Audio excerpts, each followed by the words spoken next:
What if the truth about UFOs was never about visitors from the stars, but about control, power, and fear? What if, 70 years ago, behind a locked door in Washington, D.C., a group of scientists and spies quietly decided how the entire world would think about the unknown? What if that single meeting still shapes everything you believe today? Asterisk, it was January 1953. America was restless. The world had survived one world war, only to slip into another kind of conflict, silent, invisible, fought not with bullets, but with secrets. The Cold War had begun, and fear was its currency. And then came the lights. Asterisk, the skies above Washington, D.C. flickered with strange movement. Radar operators at Andrews Air Force Base called it a wave. Objects appeared out of nowhere, moved faster than any known aircraft, vanished without a trace. Pilots were scrambled, commands were shouted, but the lights danced just beyond reach. Newspapers across the country ran wild with the story. Flying saucers invade the Capitol. Asterisk, for ordinary people, it was a mystery. For those in power, it was chaos. The Air Force was drowning in reports. Every night, people claimed to see glowing discs, hovering craft, shapes moving against the wind. Were these Soviet weapons? Secret experiments? Or something far stranger? Asterisk, inside the Central Intelligence Agency, panic took a different form. The question wasn't, are they real? It was, can we afford to let people believe they are? What if, in a moment of mass hysteria, radar screens filled with false reports, communication systems jammed, and a real enemy attack went unnoticed? Belief itself had become a national security risk. Asterisk, so the CIA formed a plan. A small group of scientists would meet in secret to decide what the government should do about UFOs once and for all. They called it the Robertson Panel, named after its chairman, physicist Dr. Howard P. Robertson of Caltech. Behind the official language of scientific investigation, the real mission was control. Asterisk, on a cold morning in January, the panel gathered in a secure room in Washington. 5 scientists, 2 intelligence officers, and several military observers took their seats. The air smelled of coffee, paper, and quiet tension. On the table sat reels of film, radar logs, and classified folders marked top secret. Asterisk, the CIA wanted answers, not for science, but for stability. Asterisk, the lights dimmed, the projector clicked on, and the first footage began to roll. Grainy images from Montana showing bright objects moving across the sky. Then film from Utah, discs gliding silently above the desert. Radar readings from Washington, impossible speeds, impossible angles. The scientists leaned forward, whispered, paused, rewound. Asterisk, one by one, they began to dismantle the extraordinary. The Montana film, probably reflections. The Utah footage, could be jets. The radar returns. Temperature inversions. The explanations came easily, practiced.com. By the 3rd day, the panel's tone had changed. What had entered the room as a mystery was leaving as a nuisance. Asterisk, but somewhere in that room, someone understood the goal was never discovery. It was dismissal. Asterisk, after 4 days, the Robertson Panel reached its conclusion. UFOs, they said, posed no direct threat to national security. There was no evidence of extraterrestrial visitation, but there was a problem, the public. Too many people were watching, reporting, believing, and that belief could be dangerous. Asterisk, so they made a recommendation that would shape the next 70 years. They advised the government to launch an education program, a polite word for debunking. Television, radio, newspapers, even cartoons were to be used to make UFOs look silly, explainable, ordinary. Scientists, celebrities, and trusted voices would be recruited to calm the public. Civilian UFO groups were to be quietly monitored and, if necessary, discredited. Asterisk, their exact words were chilling. The phenomenon should be stripped of the special status it has been given and the aura of mystery it has, unfortunately, acquired. Asterisk. In other words, the less you believe, the safer they feel. Asterisk, within months. Project Blue Book, the Air Force's official UFO investigation, changed its tone.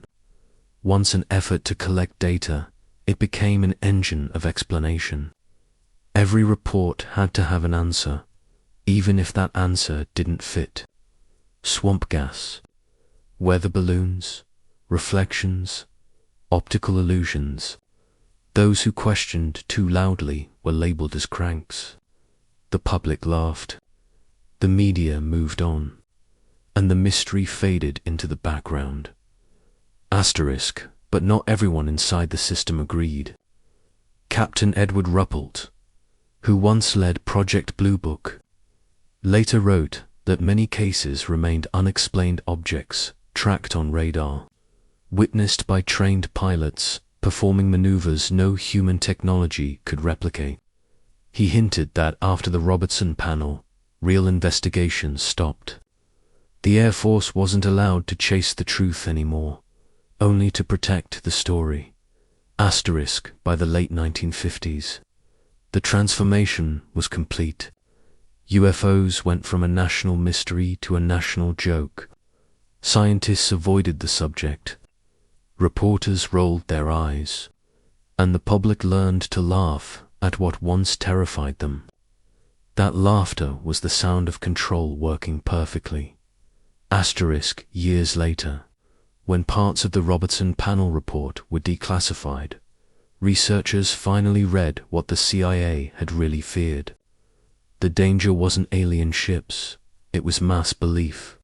UFOs had propaganda potential, the report said.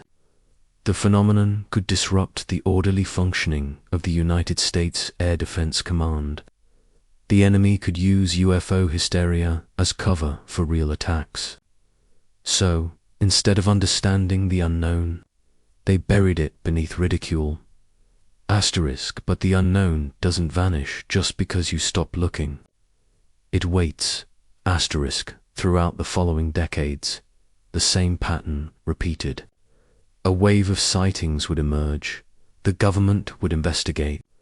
Then the findings would quietly conclude, nothing to see here.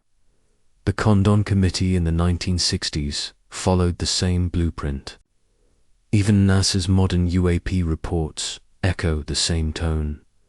Calm the public, control the narrative. The fingerprints of 1953 are still on every page.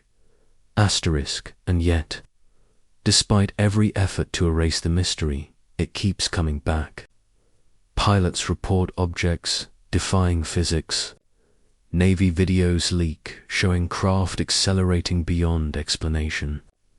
Congress holds hearings about unidentified aerial phenomena. The very institutions that once laughed now admit they don't know what these things are. Asterisk, but decades of conditioning have done their job. The public shrugs. The laughter remains. The system worked. Asterisk, think about it. If the Robertson Panel hadn't redefined the UFO problem, would we already have the answers? Would we know what's really moving above our skies? Or were we never meant to find out? Asterisk, imagine those scientists again in that smoke-filled room. The flicker of the projector, the hum of the reel. The quiet voice of the CIA liaison saying, "Gentlemen, we need to control this." They weren't hiding aliens. They were hiding uncertainty. Because, in a world built on power and order, Mystery is the enemy. Asterisk, and yet, mystery has a way of surviving. Asterisk, 70 years later, the truth they buried has begun to rise again. Former intelligence officials speak openly about recovered materials. Pilots testify before Congress about objects defying known technology. Governments around the world release decades of UFO files. The question isn't whether something is there. It's whether we ever stopped lying about it. Asterisk. The Robertson Panel didn't end the UFO story. It created the cover story. It turned the search for truth into a theater of denial, a show designed to make you stop looking up. Asterisk, and that's the irony. In trying to protect the public from fear, they built a cage of disbelief. Every joke, every headline, every official statement saying nothing unusual, it all began in that single meeting. In that single winter week of 1953. Asterisk, but maybe, just maybe, they underestimated something. The human need to know. Asterisk, because despite the laughter, despite the ridicule, people still look to the skies. They still record, report, question. They still feel that pull, that quiet whisper that something out there is watching back. Asterisk, the Robertson Panel decided that truth was dangerous. But truth doesn't vanish, it waits. It hides in radar logs, in declassified memos, in the memories of pilots who saw too much. It flickers in old film reels, and in the spaces between what we're told and what we feel. Asterisk, and tonight, as you hear these words, that same sky still stretches over you, vast, silent, unblinking. Maybe the same eyes that watched in 1953 are still watching now. Maybe the story they tried to end never actually ended. Asterisk, so the next time you hear an official calmly say, "There's nothing to see here," remember, once, behind closed doors and the hum of a film projector, a small circle of men decided how truth itself should look. They didn't just analyze UFOs. They redesigned belief.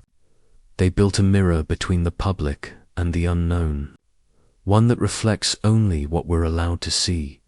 Asterisk, and somewhere beyond that reflection, perhaps the real answers still wait, quietly circling, silently observing, just out of reach. Asterisk, because maybe the question was never, are UFOs real? Asterisk, maybe the question was always, how much truth can humanity handle?